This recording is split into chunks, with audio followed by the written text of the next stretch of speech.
nossos convidados. Obrigada. Em primeiro lugar, queria agradecer a FIS pelo convite de estar levando essa discussão junto. Peço desculpa pelo atraso, eu também faço parte, então acho que deu uma atrasada na reunião, mas vamos lá tentar ser bastante objetivo. Acho que é uma oportunidade, acho que a gente discutir. Também está sendo gravado, acho que vai disponibilizar para toda a nossa sociedade que quiser poder ter acesso a essas informações. E o objetivo aqui é discutir um pouquinho, né, o cuidado, né, a linha de cuidado, a evolução, sob o ponto de vista do olhar do paciente com doenças raras, né, desde a sua diagnóstica até as incorporações de tecnologia, que tem sido aí uma discussão importante nesses últimos meses. Né. Vou colocar meu óculos aqui, porque eu não consigo enxergar de perto. Só para dar uma contextualização para todos, que também está sendo gravado, hoje nós somos 13 milhões, mais ou menos, de brasileiros que têm hoje, né, doenças raras. Né? De acordo com a Organização Mundial de Saúde, existe cerca de 8 mil, quase 8 mil diferentes doenças. Cerca de 70% a 80% dessas doenças são de origem genéticas, né? E 80% esses sintomas se iniciam na infância. Lembrando que, além dessas doenças geneticamente modificadas, nós temos outras doenças, como oncologia, endocrinologia e outras doenças que não são doenças geneticamente modificadas, mas que acontecem de uma forma, acomete o paciente de uma forma rara. Lembrando que a Organização de Saúde estabelece que doenças raras você acomete 65 pacientes a cada 100 mil habitantes. O tempo médio entre o início dos sintomas geralmente é diagnosticado muito tardiamente e leva em cerca de 4 a 5 anos, podendo ser, algumas doenças até demoraram cerca de 20 anos para serem diagnosticadas, o que torna um desafio muito grande para essa população. Aqui a gente vai discutir um pouquinho, como uma oportunidade aqui com nós, né, com os senhores, né, quais são as oportunidades que a gente está olhando dentro desse cenário, o que nós estamos nos preparando para 2025 dentro dessa linha, né, e aceleração dessa jornada para esses pacientes. Né?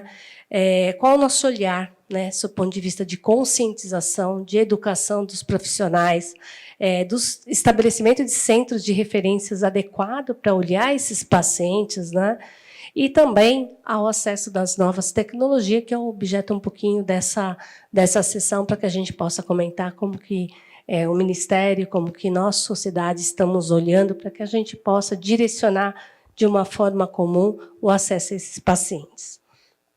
Então, nós temos aqui, né, apresentando nossos convidados, né, o Antônio, ou Tony, como é conhecido, Tony Adarre. Tony é presidente da Casa Hunter, ele é cofundador e presidente também da Casa dos Raros e presidente da FIBRARARA, que é a Federação Brasileira das Associações de Pacientes com Doenças Raras. Né? O doutor Clodoaldo não chegou ainda, que é o atual médico e presidente da Frente Parlamentar. Nós temos aí também como convidado o doutor Juan Lerena Júnior. Dr. Juan é médico geneticista, muito reconhecido pela sua atuação em doenças raras. Atualmente, Dr. Juan coordena o Centro de Genética Médica e Serviço de Referência em Doenças Raras do Instituto Nacional Fernandes Figueira, que é uma unidade da Fundação Oswaldo Cruz. E o Dr. Natan Monsores, bem-vindo, Dr. Natan, também. Ele é coordenador geral, atualmente, de doenças raras no Ministério da Saúde. Além da sua atuação no governo, Natan é professor titular da Universidade de Brasília, de saúde coletiva, né, doutor Natan? E pesquisador também associado na Fiocruz de Brasília, né, o que tem toda a sua contribuição dentro dessa jornada também de doenças raras. Muito bem, apresentando todos, né, o que a gente vai discutir aqui de uma forma bem aberta, né, transparente, nesses próximos 40 minutos. Eu só queria que vocês me ajudassem a manter o horário pelo doutor Juan, tá, para que a gente não passasse do horário. E a primeira pergunta eu queria fazer ao Tony, né, para a gente poder conversar um pouquinho. Tony, você tem sido um pilar muito importante dentro dessa luta, né, pelas políticas públicas para doenças raras no Brasil. A gente sabe da sua dedicação pessoal, profissional, muito impulsionada pela sua história também, né, de vida familiar, e tem gerado mudanças significativas, e tem sido um herói aí nas discussões, né, de como tratar esse paciente com integralidade. A gente sabe que a barreira de reembolso é uma barreira muito importante, mas para as doenças como um todo, e doenças raras não fica de fora, a gente tem outras barreiras muito importantes, que é a linha de cuidado, né, diagnóstico, educação, centro de referência, que são doenças que não são conhecidas, né? Não são educadas pelos profissionais também, né? Então, como você vê, né, a sua experiência dentro da Casa Hunter, todo o trabalho que você fez que tem feito dentro da Casa dos Raros, né, de tentar encontrar uma solução para uma integralidade, né, desses pacientes, quais são os desafios que você vê, né, e como você está enxergando a evolução, né, num país que é continental, num país onde tem uma população grande e que acomete vários pacientes com essas doenças. Muito obrigado, Solange. Uma honra estar aqui. Quero agradecer também nossos ilustres convidados, duas feras que eu admiro muito, né? Seja o Dr. Juan, que é uma referência não apenas nacional, internacional, né? E o Dr. Nathan, que é um lutador, né, das doenças raras, sempre foi, e hoje dentro do Ministério da Saúde realmente está exercendo um trabalho magnífico. Eu acho que se você me perguntasse isso 10 anos atrás ou 5 anos atrás, talvez eu não poderia te responder numa certeza que eu tenho hoje. Se temos solução para as doenças raras de uma forma sustentável. Qual é a solução? Primeiro, dar dignidade para as famílias. Como se faz isso? Encurtando a jornada do paciente. A média de diagnóstico hoje no nosso país é de 5 anos e 4 meses para as doenças raras. Sabendo que 30% de que tem doença genética rara morre antes de 5 anos de idade. Então, isso é inaceitável, né? Num país como o Brasil, deixar paciente morrer na fila. E para mudar isso, como? As mudanças têm que vir de dentro para fora, de dentro do Sistema Único de Saúde. Porque quando foi criado esse sistema, não tinha nada de enfrentamento às doenças raras, nem conhecimento, nem pesquisas. Hoje nós temos realidades, né, que tem cura para muitas doenças, já estamos falando de cura, quando a gente fala de terapias gênicas, terapias avançadas. Tem tratamentos, as doenças raras estão se tornando doenças crônicas, tratável, tem como mudar, melhorar a qualidade de vida. E com nossa experiência da Casa dos Raros, inclusive, quando você faz um trabalho multiprofissional, mas uma abordagem interdisciplinar, isso, o efeito, não apenas pelo paciente, encurta a jornada do paciente, o average do diagnóstico, a média do diagnóstico, a gente conseguiu depois atendendo 1 ano e meio e 41 dias. De 5 anos, 4 meses para 41 dias. Sistema Único de Saúde gasta para cada paciente que está na fila em torno de 30 a 50 mil reais. Sem ter diagnóstico, sem passar no primeiro especialista. A gente está fazendo todos os levantamentos, e isso que eu estou falando aqui, a gente submeteu para publicação em agosto. Está na revisão e será publicado. Ele gasta de 30 a 50 sem passar com, por exemplo, o Dr. Juan ou a equipe do Dr. Juan. Está passando por outros médicos, está se internando, está fazendo procedimentos inadequados. Nós cobramos do governo do Rio Grande do Sul para cada paciente, para ter o diagnóstico, passar por toda a equipe multiprofissional de médicos não médicos, até tratamento dentário, que isso não tem em outro lugar, fazer o plano de manejo completo e também tentar capacitar, porque o paciente sai da Casa dos Raros com plano de manejo. Ele volta para outra cidade ou para onde ele reside. Se ele tem lá a equipe que cuida dele, que conhece as doenças raras, tudo bem. Mas se não conhece, nossa equipe vai capacitar aquela equipe. Tudo isso cobramos 3 mil reais. E, às vezes o paciente precisa de exoma, fazemos o exoma também para o paciente. 3 mil reais para fazer tudo isso. O paciente, sem fazer nada disto, ele já está gastando o sistema de 30 a 50 mil reais. Então, essa fala que nós não temos dinheiro, vamos fechar a porteira, nós não podemos dar acesso porque estamos gastando muito, as terapias gênicas custam caros. Custa. Mas se a gente montar dentro do Sistema Único de Saúde, ter esse olhar multiprofissional e ter um modelo específico de atender as pessoas com doenças raras, não atender eles na margem das outras doenças. Não podemos continuar atendendo as pessoas com doenças raras na margem das outras doenças e colocar eles na fila. Ele passa por equipe do Dr. Juan, a equipe avalia, tem doença X, tem que passar por equipe multiprofissional. Para passar por ortopedista, por neurologista, por equipe multiprofissional, leva anos. Então, ele não vai poder aproveitar o plano de manejo que essa equipe vai colocar para ele. Cada caso em Porto Alegre está sendo discutido por toda a equipe. Cada paciente, a equipe senta 3 vezes na semana, horas, para discutir caso por caso. Isso não acontece em outro lugar. É dessa forma que a gente consegue enfrentar. Por isso, a Casa Hunter, junto com a Casa dos Raros, o plano dela é montar, como você me perguntou qual é a solução para o Brasil, ter um núcleo em cada estado, ter um núcleo.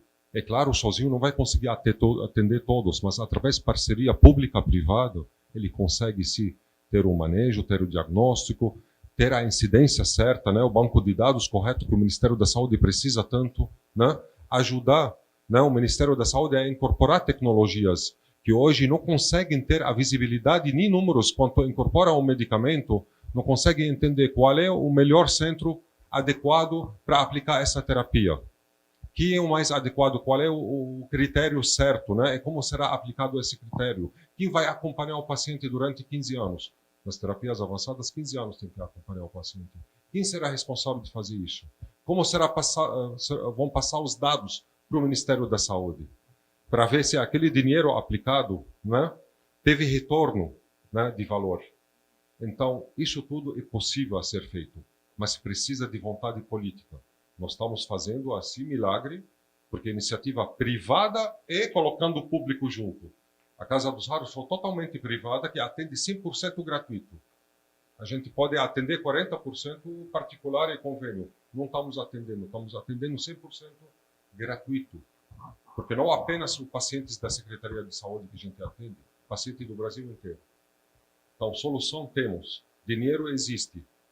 O modelo tem que mudar de gestão, e um novo planejamento específico para as doenças raras e para as novas tecnologias. Obrigada, Tony.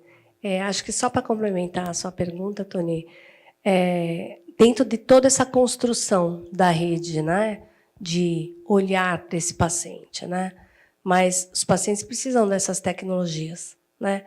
Como associar isso ao mesmo tempo? Eu preciso continuar olhando as incorporações de tecnologia e, ao mesmo tempo, construindo toda essa rede para ter todo esse ciclo, né, essa dinâmica, né, de retorno das informações, do cuidado do paciente.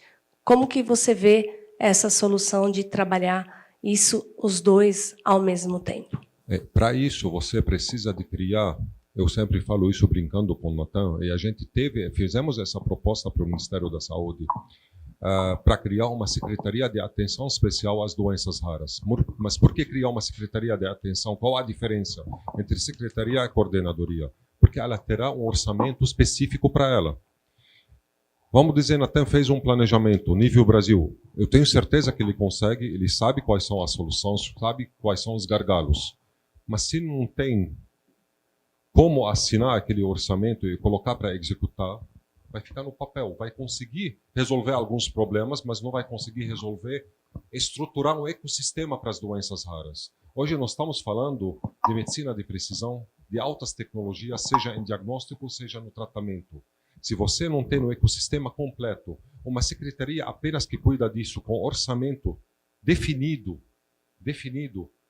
para poder trabalhar nível Brasil e coordenar desde a submissão de incorporação, aliás, antes de submeter, antes de chegar na Anvisa a tecnologia, o departamento de monitoramento tem que estar sabendo que vai vir para o Brasil no outro ano e preparar, né, o plano de execução dessas novas tecnologias. Tem que estudar. Quando chegar no Ministério da Saúde, a Conitec tem que estar com o dever de casa feito, já entendendo se aquilo lá vale a pena ou não vale e quais são os centros que vão executar isto. E dá para fazer. Mas, infelizmente, hoje não está sendo feito. Então, enfrentar as doenças raras da forma que está hoje não vai funcionar. Não vai funcionar. Tem que mudar o sistema. Obrigada, Tony. Vou passar para o Dr. Juan Lerena. Tá certo, né, Dr. Juan Lerena? Lerena. Desculpa, doutora.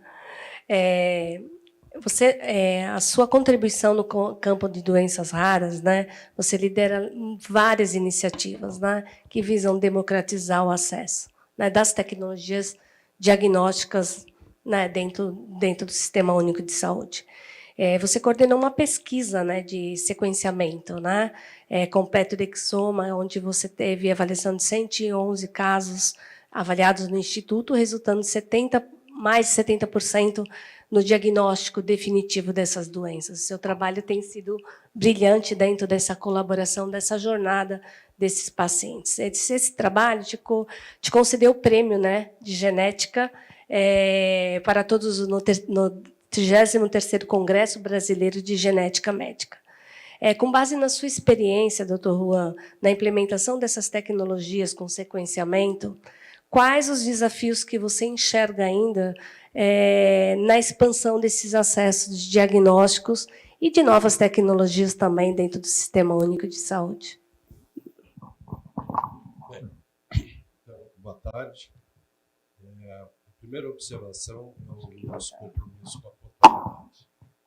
Então, eu acho que a gente tem que assumir o compromisso com a pontualidade. É a seriedade com a pontualidade. Isso é o passo número 1. Então, aqui nós temos os 3 importantes pilares que eu vejo do ponto de vista de estruturação das doenças raras no Brasil.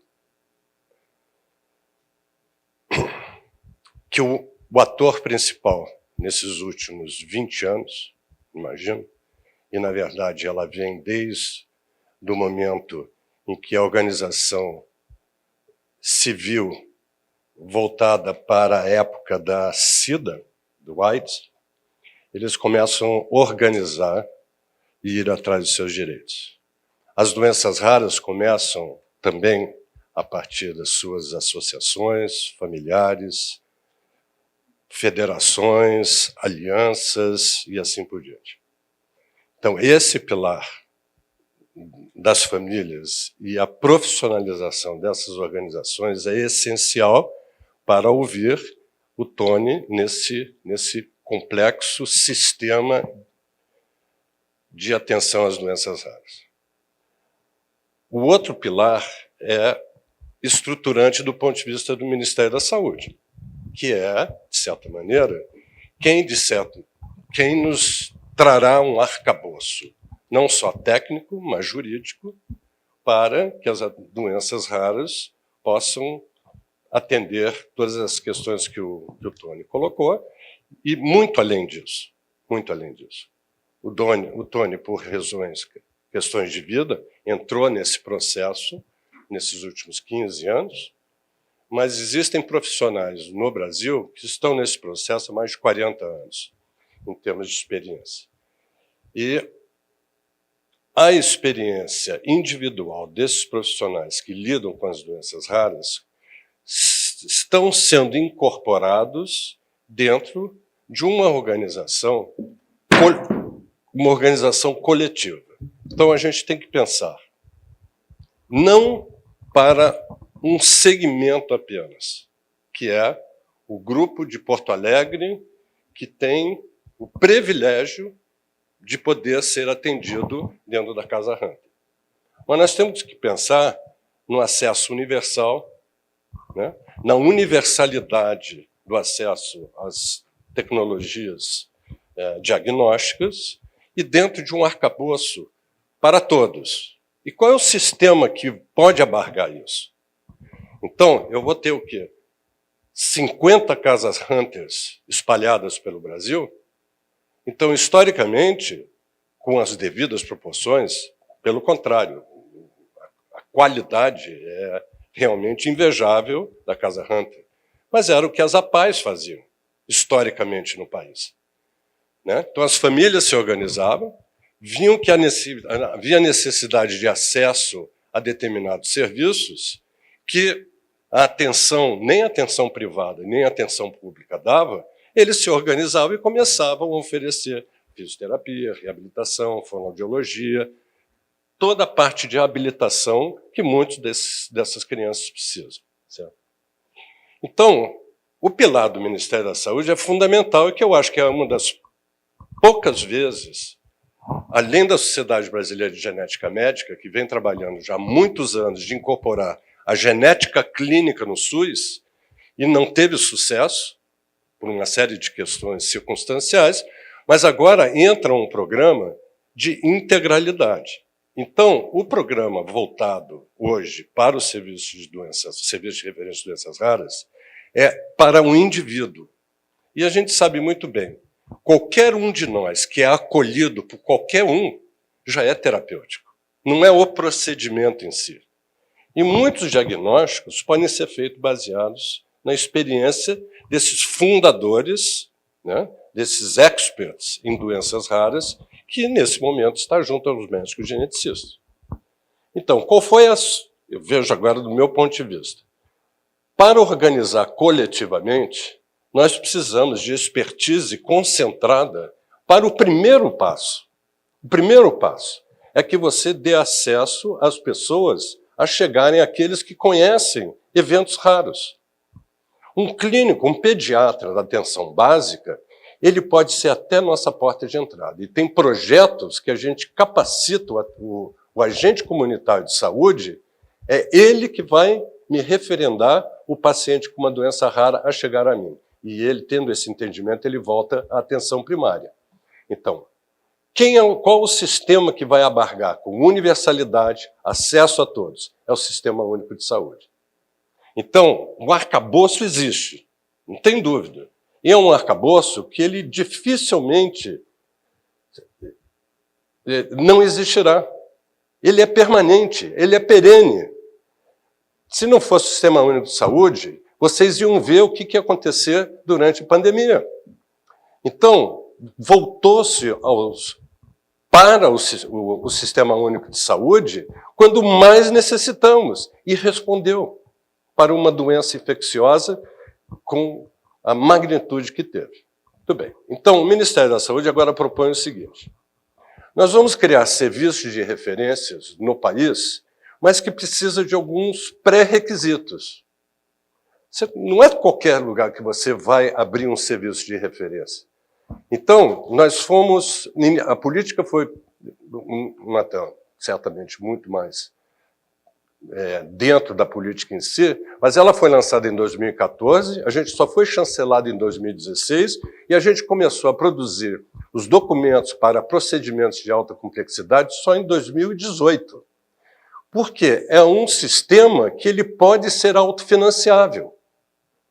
Então, a cada indivíduo que eu atendo, eu tenho um valor unitário pelo acolhimento. Muito bem. Então, aqui nós estamos numa feira de startups. Então, se eu disser para você que você, eu digo terceira pessoa, vai poder ir a mim, eu faço o sequenciamento completo do teu exoma, não tem nenhum valor direto que você vai pagar, você vai sair com um diagnóstico na 80%, 85% de probabilidade aqui no Rio de Janeiro, em Porto Alegre, em Florianópolis, em Brasília, que é um dos melhores centros atuais em termos de doenças raras e assim por diante. Então, nós estamos dando acesso a todos, mas você tem que dinamizar esse sistema. Se a gente não faz uma boa propaganda desse sistema, as pessoas não sabem disso. Então, eu recomendo que você um dia vá sentar numa sala de consulta onde uma mãe que tem uma filha com uma ataxia cerebelar, bebezinha, que recebe o diagnóstico de uma doença extremamente rara, e aí você muda a sintonia dessa família. Você não a subestima. Eu acho que o nosso problema é oportunidade. Oportunidade. A gente não deveria ficar surpreso com a população que a gente atende, por quê? Você sabe qual é o nosso índice de desenvolvimento humano? 84º no mundo. 84º. Então, por que a gente fica surpreso com o que a gente vê em torno? Essa é a população que a gente está investindo. Entendendo? Então, não subestimar a capacidade dele entender, você fazer matriciamentos para que eu quero, na verdade, que todos venham a mim. Não vá ao plano de saúde. Porque o plano de saúde vai criar um monte de problema, você vai pagar 5, 6 mil reais, que não faz parte da ANS ou Exoma, enquanto se você for ali, no Instituto Fernando Figueiredo, você não vai pagar um tostão. E faz parte de uma estrutura. Eu preciso que você venha a mim. Eu preciso que vocês venham a mim. Que ao fazer isso, eu cataliso nas pessoas essa dinâmica. Então, eu como médico, eu sou um clínico geral, eu sou um médico, mas a vivência, e o Tony tem experiência com uma pessoa muito parecida comigo, que é o Roberto Giuliani. Então, são pessoas que têm uma experiência de bancada, de sentar no ambulatório e assistir essas famílias, e o acolhimento, se você vem a mim, eu tenho certeza que eu vou poder lhe ajudar. E agora, eu preciso do Ministério da Saúde, né? Então, nós estamos discutindo verbas para que você possa ter um parque genômico. Está o Antônio Carlos aqui, que trabalha com toda a parte de genômica, dentro da própria Fiocruz também, que tem uma capacidade de gerenciar coletivamente. É isso que a gente precisa, e não setorialmente. Não é uma crítica à Casa Hunter, mas eu creio que a Casa Hunter tem que se agregar ao sistema, e não criar um sistema paralelo, tá entendendo? Então, eu preciso que você venha e otimize, mas você não pode deixar de ter nós como parceiros. Não, Você está entendendo? antes de passar para o Natan, ao contrário, acho que você me entendeu errado. Eu não falei para a gente trabalhar ao lado do sistema, é dentro do sistema. Que eu estou falando das mudanças dentro do Sistema Único de Saúde. A gente quer manter e preservar ele, mas a gente precisa das mudanças para tornar ele mais moderno e sustentável e atender todo mundo. Então, quando falei da secretaria, e a secretaria vai trabalhar dentro do Sistema Único de Saúde, quando falei da Casa dos Raros, dentro do Sistema Único de Saúde, mas naturalmente, não fora eu creio sistema. que é um processo natural a secretaria. Exato. Você tem, a primeira vez que você tem uma coordenação centralizada no Ministério da Saúde. Sim. Então, para lidar com 15 milhões ou 20 milhões da população. Mas, às vezes, doutor Juan, as pessoas me entendem errado quando faço algumas críticas. Eu nunca, ao contrário, é o primeiro centro do mundo que é feito com dinheiro privado que atende o SUS, é 100% gratuito. Primeiro, porque eu acredito muito no Sistema Único de Saúde. Eu quero preservá-lo, mas para preservá-lo tem que modernizá-lo e também investir nele. Para atender agora, melhor. Tem uma observação que você fez que tira um pouco a nossa esquizofrenia brasileira. E é inadmissível. Natan está aqui, eu acho que eu já comentei isso com ele. Então, eu tenho um medicamento, eu quero comercializá-lo. Ele passou por tudo que é necessário. Eu vou à Anvisa, a Anvisa chancela a comercialização, mas não fala com o Ministério da Saúde, não fala com a Conitec. Então, o que vai acontecer? Vai judicializar, é óbvio. Agora não pode mais. Não pode não. Eu espero que seja temporário, até vir uma solução, Antônio. Obrigado. Concordo com solução para isso, mas é claro, senão quebra, mas vai quebrar o sistema. Na Trane tem muito mais cadeira e chão para conversar sobre essas questões. Mas aqui temos que concordar, às vezes, de verdade, as pessoas que me escutam pela primeira vez falando disso acham que eu sou contra o sistema. Ao contrário, eu quero manter o sistema, lutar por ele, senão eu ia montar um negócio privado. Não um negócio, eu trouxe, igual o Robin Hood, dinheiro privado para atender 100% gratuito, é atender dentro do Sistema Único de Saúde. Para poder implementar de dentro do sistema, né, e mostrar um caminho que pode ser. Não estou falando que esse caminho é o melhor, não estou falando isso, mas esse caminho deu certo, pode melhorar muito. Com os profissionais que tem aqui, todo mundo junto, pode melhorar muito esse caminho. Obrigada. Está funcionando. Obrigada, doutor Juan. Eu acho que todos esses esforços, né, vão para um caminho só, que é acelerar essa jornada. Então, acho que são esses esforços que vocês, que a sociedade, que a gente precisa estar junto como sociedade, são muito importantes para que a gente acelere essa jornada. E aí, doutor Natan, tenho algumas perguntas para você. A gente sempre olha o Ministério da Saúde, né, como... Não, mas em todo respeito, eu acho que é uma evolução muito grande você ter um coordenador, né, para doenças raras. Por quê? Porque a gente sempre olha o Ministério, é a incorporação ou a não incorporação, né?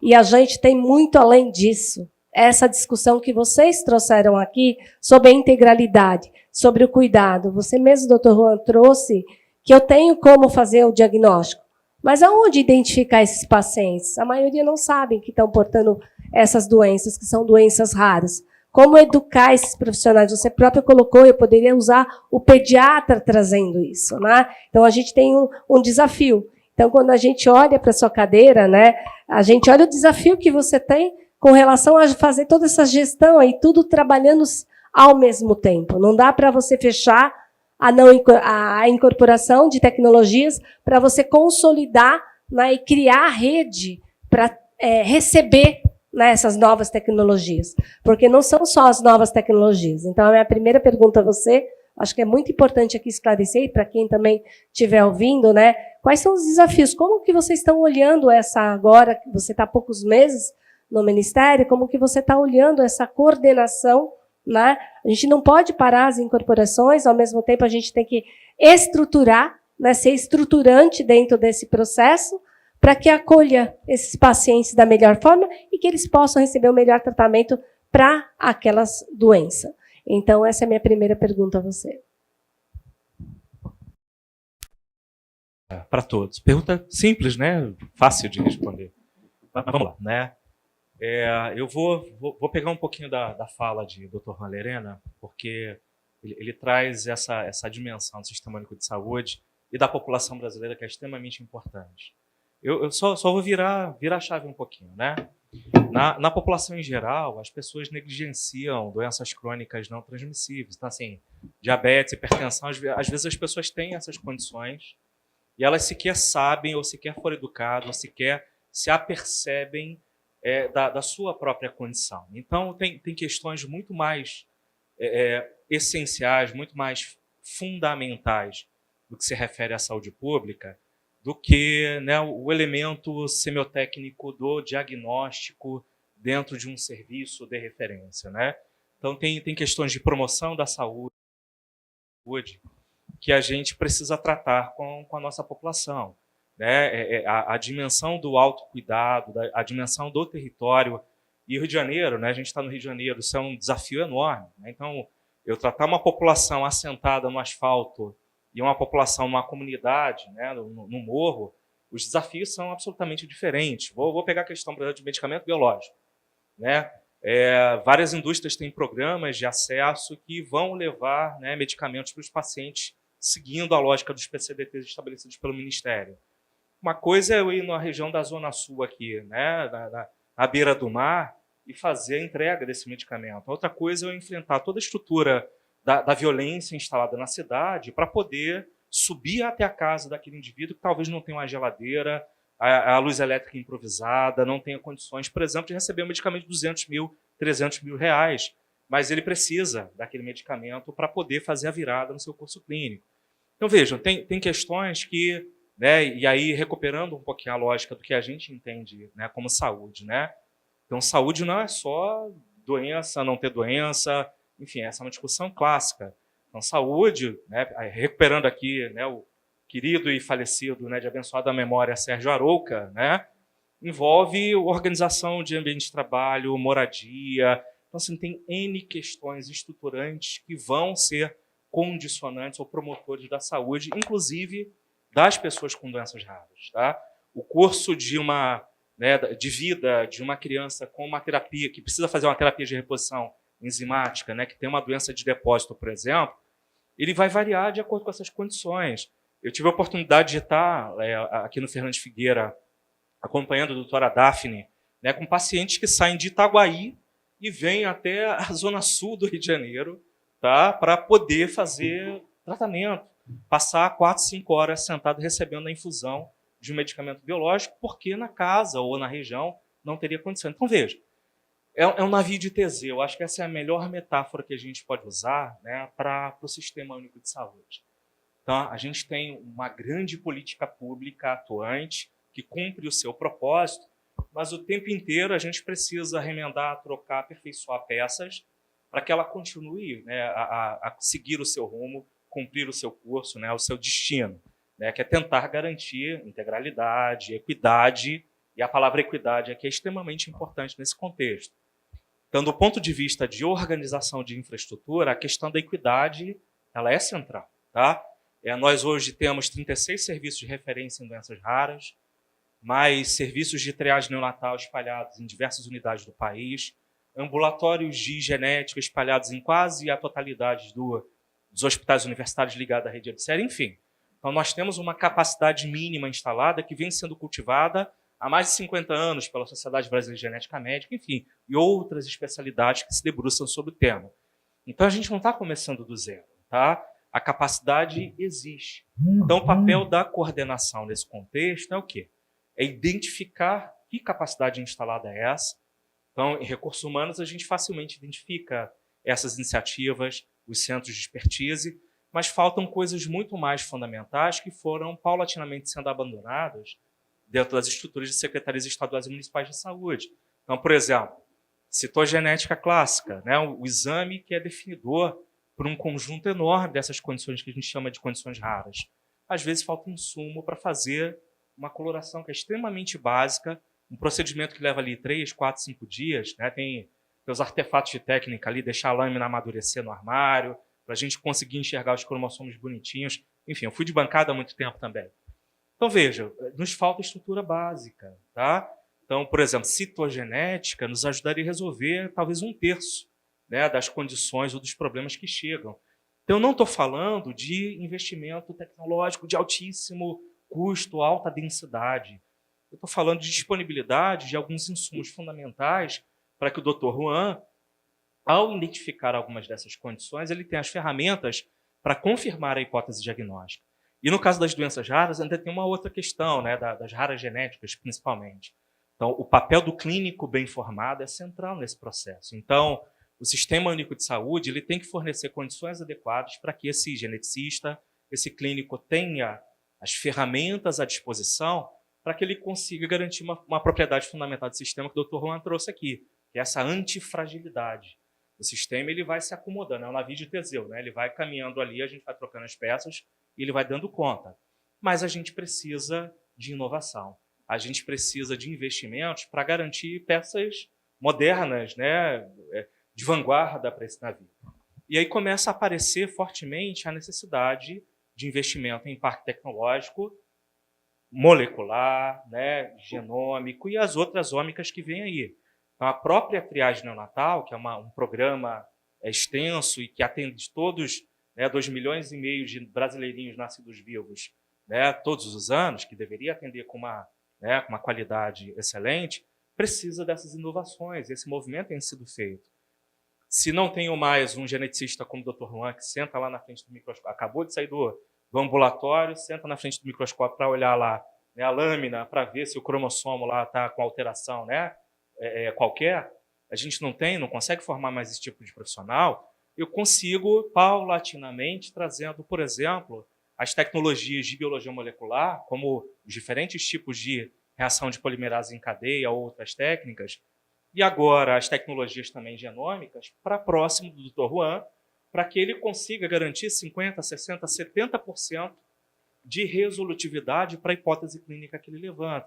Então, veja, né, são dilemas que são dilemas de organização de território, mas também são dilemas de densidade tecnológica extremamente elevada que a gente precisa disponibilizar no SUS.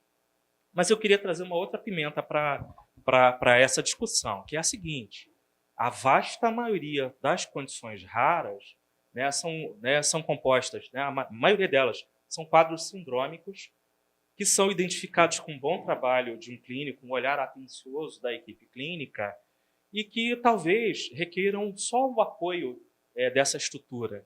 E a grande maioria dessas condições vai estar dentro de um conjunto de alterações, né, fisiopatológicas que a gente vai chamar comumente de anomalias congênitas. Tá? Então, alterações na formação da estrutura corporal dessas crianças, vão ser alterações metabólicas, para os quais ainda não contamos com medicamentos específicos. Então, um percentual muito pequeno das doenças raras é atendido pelo mecanismo de produção e inovação da indústria farmacêutica. Mas há 70%, 80%, né, dessas crianças e dessas pessoas que vão requerer cuidados de outra natureza.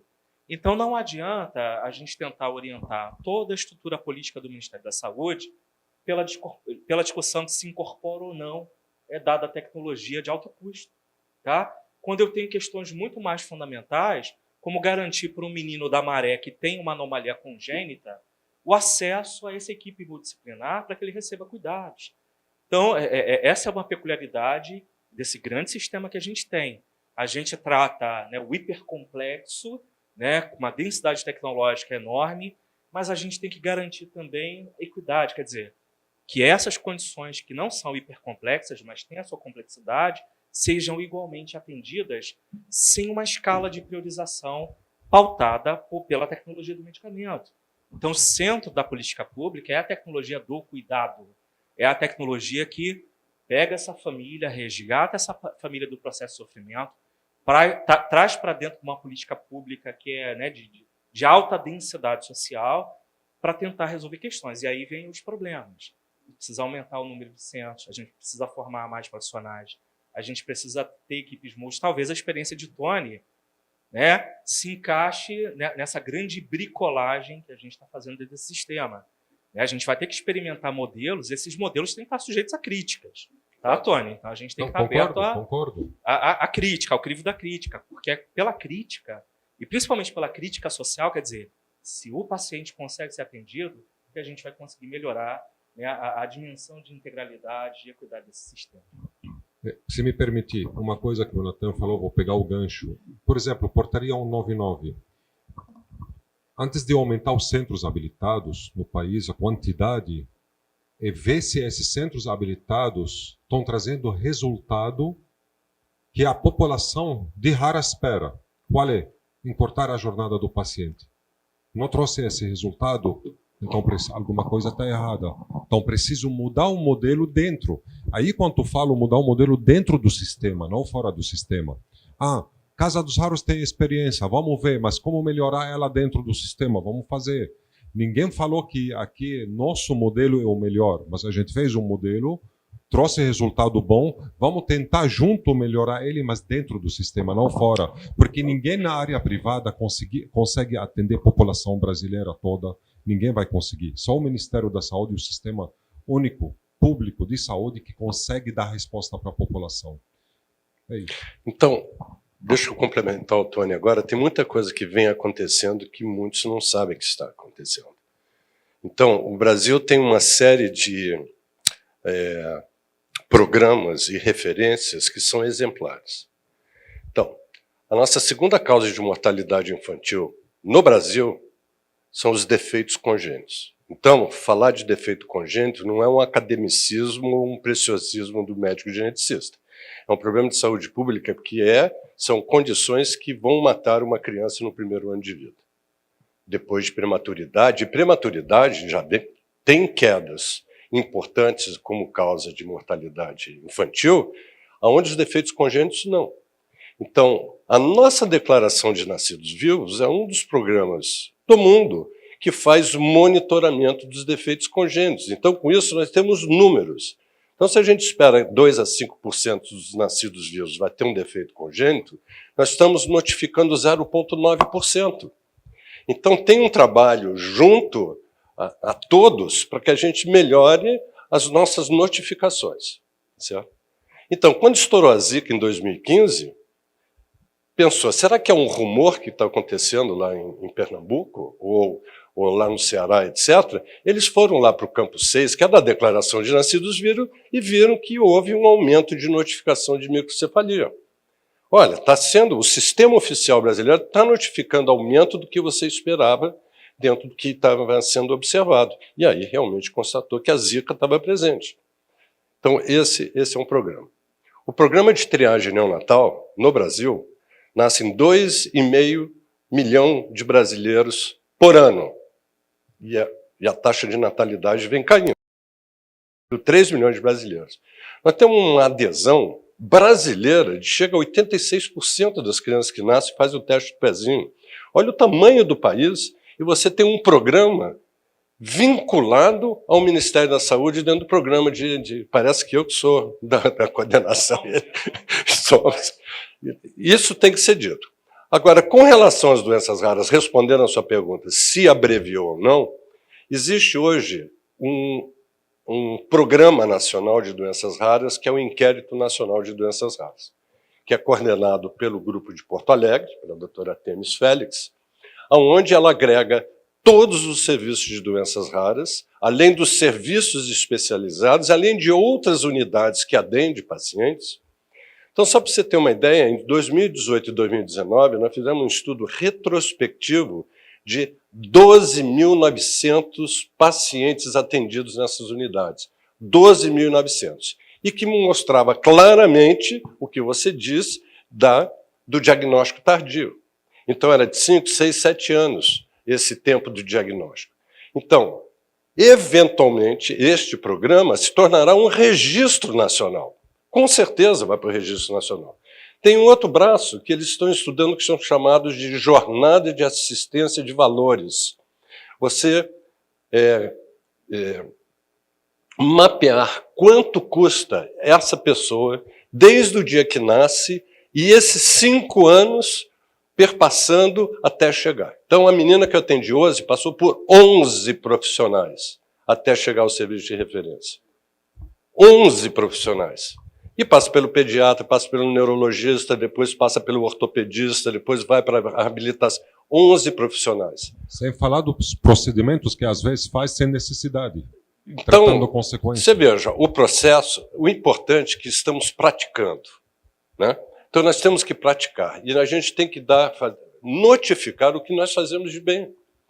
Então, eu volto a dizer, eu acho que uma das poucas vezes que vem uma estruturação de cima para baixo, que é o que o Ministério da Saúde tem. Ele está criando um arcabouço para que a gente teste o modelo. Os modelos são temporários, eles não são perenes, ele é temporário. E é um modelo que, na minha experiência, hoje você falou de 111 exomas, isso foi em 2018. Nós estamos com mais de 700 exomas e com uma taxa diagnóstica de 40% a 50%. Esse é um outro problema, porque você tem um teste com uma alta especificidade e uma alta sensibilidade, só que você tem um valor preditivo. Se eu pegar um autista hoje, só o autismo, uma doença de desenvolvimento, ele tem um baixo valor preditivo. Baixíssimo, não chega a 20% com as tecnologias de última geração de sequenciamento. Então, você tem que ter o olhar do especialista para falar, olha, esse autista é sindrômico, vai aumentar o valor preditivo. E por que isso é importante? Porque, no final do dia, tem um aconselhamento genético, que vai dizer para aquela família, olha aqui, ó, você tem um risco de 25% de ter um outro filho igual. São mais de 40 mil aconselhamentos genéticos por ano dentro do SUS, de graça. E já está acontecendo. E ele é precificado. Então, os locais onde faz aconselhamento genético, ele recebe um valor. São R$100 por aconselhamento genético. Você pode até discutir o valor. Você vai lá para um indivíduo que tem déficit intelectual, a gente ganha R$800 por indivíduo. Então, em 2022, nós atendemos 1.500 indivíduos com uma doença rara. Isso gera um valor, R$1,5 milhão, extra-orçamento, que ele pode ser investido, ele auto-realimenta o sistema. Aí você vai conseguir trazer um fisioterapeuta para Casa Hunter. Nós estamos trazendo um fisioterapeuta neuromotor, um neurologista, um médico de cuidados paliativos. Olha só o que a gente consegue dar mais gordura a esse serviço de raras. E isso está acontecendo através da estrutura que o Ministério da Saúde está montando. É um modelo.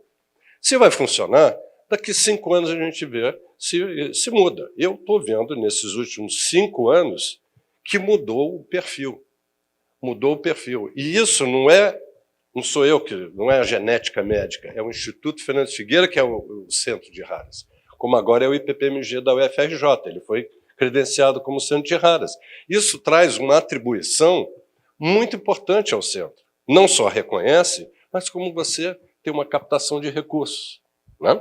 Então, o que nós fizemos em 2018? Nós fizemos, já que aqui nós estamos em startups, nós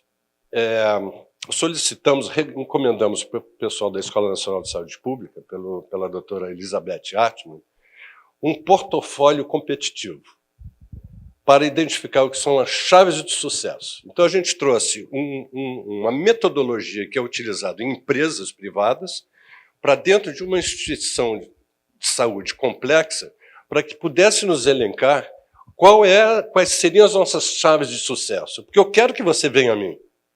Eu quero agora começar a fazer marketing. Então, é o pensamento do privado, da eficiência que você vê na parte privada, dentro do Instituto Nacional. A gente é inaceitável hoje você não ter competência dentro dessas unidades. Pelo menos, você vai no Instituto Fernando Figueiredo, você vai ser cobrado como se estivesse em qualquer firma privada. Eu acho que esse tem que ser o olhar. Porque a gente, passar a régua por cima. É qualidade, é eficiência. Aí tem um problema. O que fazer com os não eficientes? Vamos capacitá-los. Tira eles de uma secretaria, coloca em outra secretaria. Vamos trabalhar. Capacita. Converge saberes. Então, eu estou bastante otimista, porque a gente viveu muitos e muitos e muitos tempos com as vacas magras, com poucas terapias disponíveis, e hoje, se cria problema com esses medicamentos entrando no mercado de alto custo, a gente tem que resolver isso. Não vamos tampar os olhos? Eu não. Tem um monte de gente já fazendo uso dessa medicação e tendo os benefícios da medicação. Né? Você conhece bem, talvez o Tônio seja uma das pessoas que mais conhece com essa questão de incorporação desses novos medicamentos, né? Por todo o trabalho que ele tem junto à Casa Randa. Eu queria fazer, acho que a gente vai já direcionando para o final, acho que eu queria fazer algumas reflexões, né, com vocês. Primeiro, uma pergunta, né, a gente vê, e isso é uma coisa que vou colocar aqui, claro, mas já tenho também falado com o Dr. Gadelha, a gente vê aí uma evolução grande de parcerias, né, de projeto produtivo, de trazer, né, o know-how para o Brasil, né, trazer empregos, todo o projeto dentro do fomento, né, do complexo. E por que não fazer projetos que você tenha educação por trás? Né? Por que não usar a sociedade para a gente poder junto, né, trabalhar daquilo que a gente precisa priorizar? Né? Então, a reflexão a gente tem que ter prioridade. A gente vê todo um trabalho que vocês estão sinalizando aqui de quanto que está sendo esse fomento. Então, assim, uma reflexão como que a gente pode, como sociedade, né, juntos, ajudar, né, dentro das prioridades.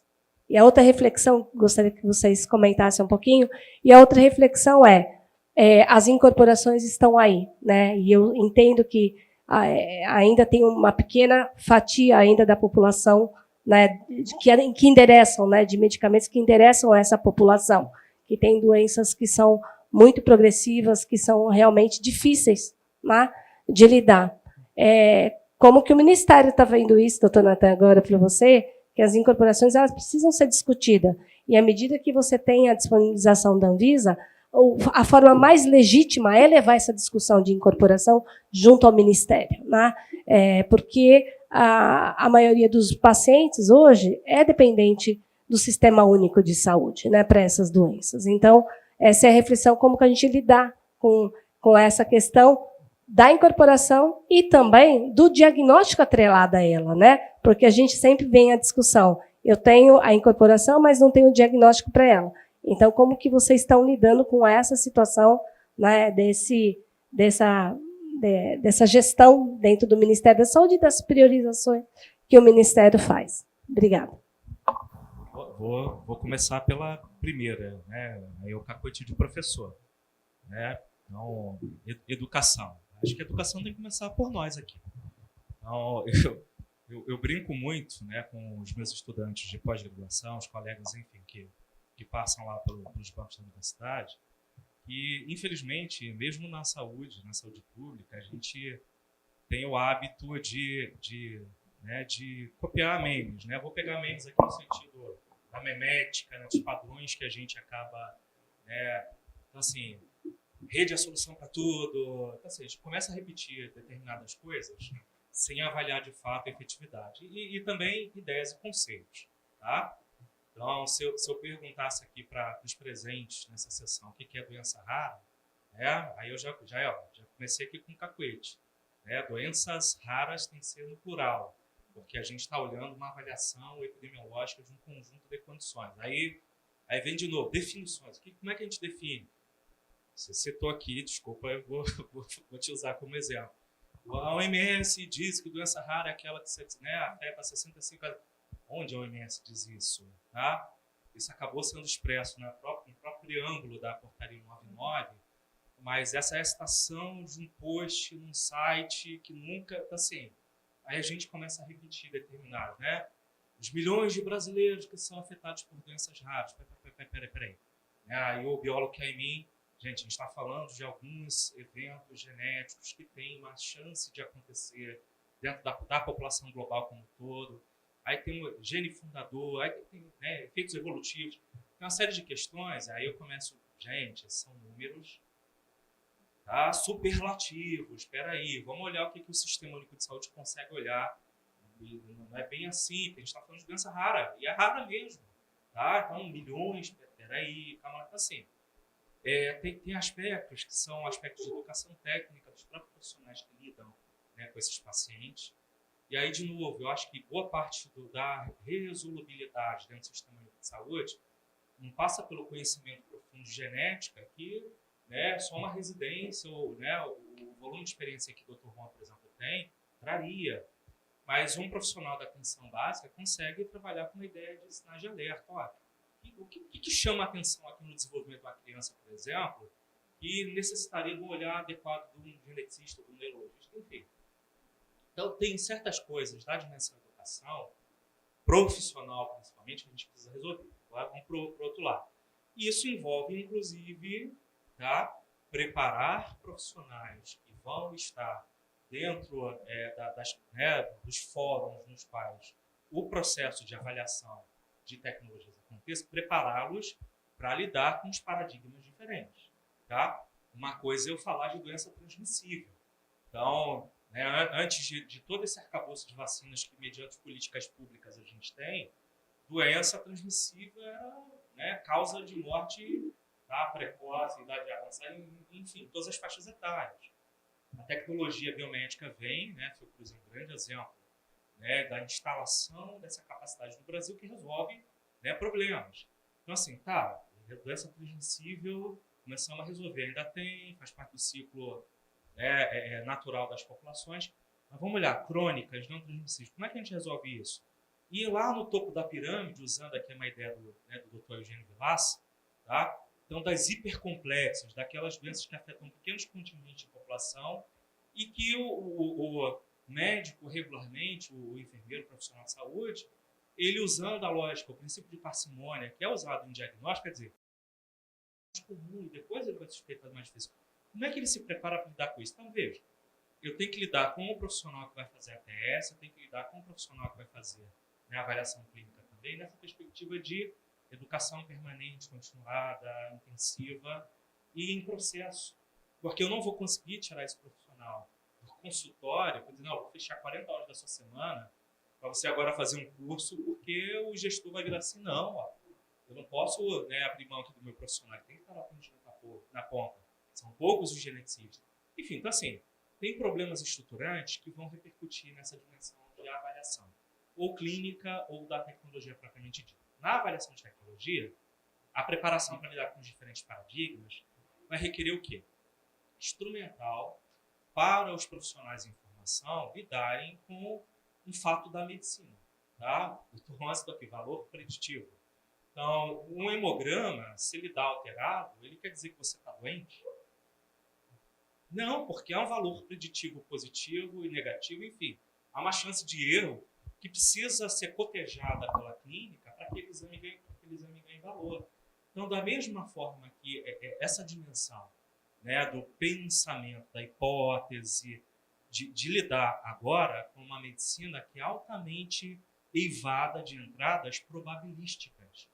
Genoma, né, fazer um exoma, fazer testes moleculares, você está entrando numa seara de probabilidade, chance de, e não de certeza. Então, não estou falando mais, né, de uma medicina baseada em fatos, mas é uma medicina baseada em evidências que requer desse profissional a capacitação para lidar com esses elementos. Então, assim, o profissional que vai lidar com a avaliação de tecnologias em saúde, ele precisa começar a entender que os paradigmas de avaliação de tecnologia, baseado nessa certeza, começam a ser substituídos agora por outros desfechos ou outras estruturas de pensamento que começam a flertar com esse elemento probabilístico. Mas aí vem uma questão, tá? Então, elemento probabilístico não significa que, né, na avaliação de tecnologia vai introduzir dentro do sistema de saúde um grau de incerteza enorme. que eu estou querendo dizer com isso? Eu posso ter uma terapia dessa avançada, né, que dependendo do contexto clínico e genético do paciente, traga ganhos, só que eu testei essa tecnologia com um pequeno número de pacientes. Então, a chance que eu tenho do ponto de vista estatístico de fazer uma extrapolação acertada para esse volume um pouco maior de pacientes, ela esbarra nesses elementos estatísticos.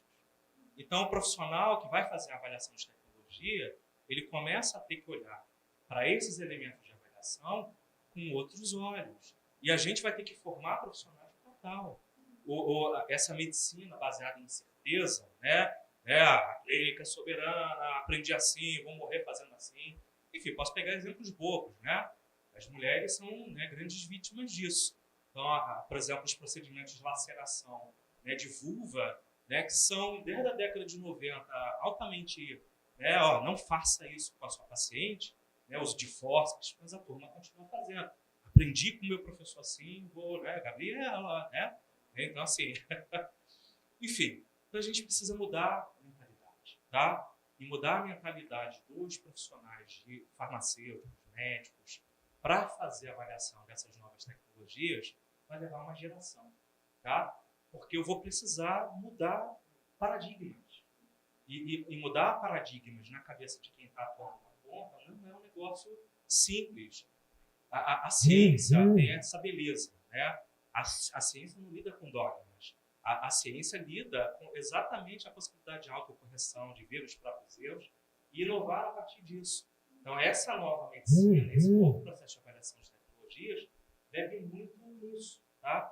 Em ler corretamente as certezas, em avaliar corretamente valores preditivos, em entender os contextos de idiosincrasias desses pacientes frente a essas novas tecnologias, entender, pegar aqui, nosso colega especialista na área de células-tronco, por exemplo, entender que eu tenho um nicho, né, que eu tenho respostas fisiológicas que são próprias daquele paciente, talvez não sejam compartilhadas por outro. Enfim, e que profissional está preparado para lidar com isso?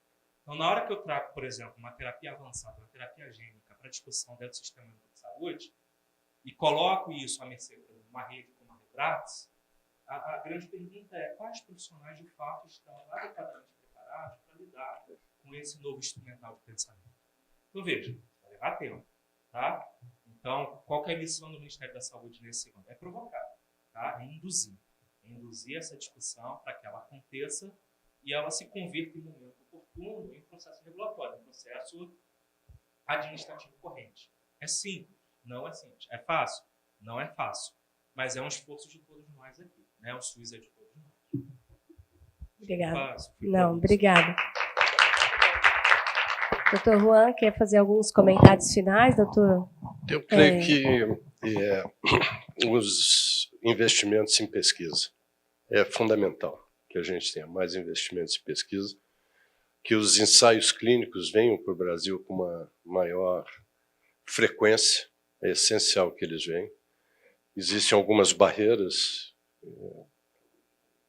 reconhecidas que dificultam trazer esses ensaios clínicos, porque os pacientes nós temos uma organização de reconhecimento desses pacientes, mas tem alguns entraves que dificultam a vinda. A documentação de história natural de vida real é fundamental, então para isso os registros são essenciais. Não é simples organizar um registro, não é simples coordenar o registro e muito menos fazer a análise desses registros. Mas é essencial que tenhamos para que a gente possa saber quantos somos e a especificidade de o que tem dentro desse registro. E por fim, continuar no processo de produção de protocolos clínicos e diretrizes terapêuticas, que é o nosso moto para lidar com esses eventos raros, que apesar de ser um N muito pequeno, existe uma metodologia que você pode melhorar estatisticamente a eficiência desse olhar nesses cenários, nessas áreas, incorporação de novas tecnologias, novos medicamentos. Obrigada, doutor. É difícil aqui agregar mais uma coisa, depois dois professores, mas que eu gostaria de falar que o maior desafio nosso no Brasil vai ser nos próximos 10 anos ter recursos recursos humanos nessa área. E para isso a capacitação, a educação é primordial. Não é a quantidade de médicos e profissionais de saúde que a gente vai formar. Como nós vamos formar e capacitar? Porque médicos não vai faltar. E com as faculdades que temos hoje, né, que está formando médicos da quantidade grande, mas só quantidade, então vamos ter problema. Agora, onde está o gargalo que eu vejo aqui? O Ministério da Saúde e nem Secretaria de Saúde consegue obrigar aquele profissional, né, aquele gestor na atenção primária a ser capacitado em doenças raras ou qualquer coisa. Se ele quiser, ele vai ser. Se ele não quiser, ele não vai. É onde acontece tudo, desde o início na atenção primária, onde pode separar o joio do trigo. Tá? E tem outro ponto super importante, e isso não estou falando apenas das doenças raras. Doenças raras foram os gatilhos, né, da transformação da medicina em geral. Né? Como o Dr. Juan, Dr. Natan, Dr. Antônio Carlos são raros no Brasil nessa área, são raros. Né? Quantas pessoas aqui conseguem fazer a interpretação de um sequenciamento no Brasil? Acho que menos de 500, concorda comigo? Só que daqui a alguns anos, hoje você vai no médico e vai te pedir hemograma completo. Daqui a alguns anos não vai te pedir mais apenas hemograma, vai te pedir um sequenciamento completo. Tudo será baseado na medicina de precisão. Tudo está mudando, seja no diagnóstico, seja no tratamento. Para as doenças comuns nós estamos falando. Será que estamos preparados para isso? Então, acho que hoje, nosso maior desafio, como nós vamos implementar um sistema que obriga os médicos que estão se formando a ter noção de que está por vir, para poder enfrentar isso, para poder fazer o diagnóstico da forma mais rápida, mais moderna, mais assertiva e ter um tratamento adequado para as doenças comuns. Então, não é fácil. Eu acho que nós temos dois caminhos. Aqui a responsabilidade não apenas do Ministério da Saúde, porque o Ministério da Saúde ele faz a parte dele. Eu acho que tudo, até projetos de leis também precisam ser, né, implementados. Até a Anvisa tem que trabalhar de uma forma mais proativa com o Ministério da Saúde e vice-versa. Todos envolvidos têm que estar juntos, né, discutindo qual é o melhor formato para o futuro do Brasil. Bom, eu queria agradecer, né, a vocês. Eu espero que essa discussão a gente possa continuar como sociedade. É muito importante a contribuição e o esforço de todos. Obrigado, doutor Natan. Obrigado, doutor Juan e a Tony. E a vocês que estiveram participando. A gente dá por encerrado essa mediação. E muito obrigada aí por todas as iniciativas que têm sido feitas para melhorar a jornada e a vida desses pacientes. Obrigada.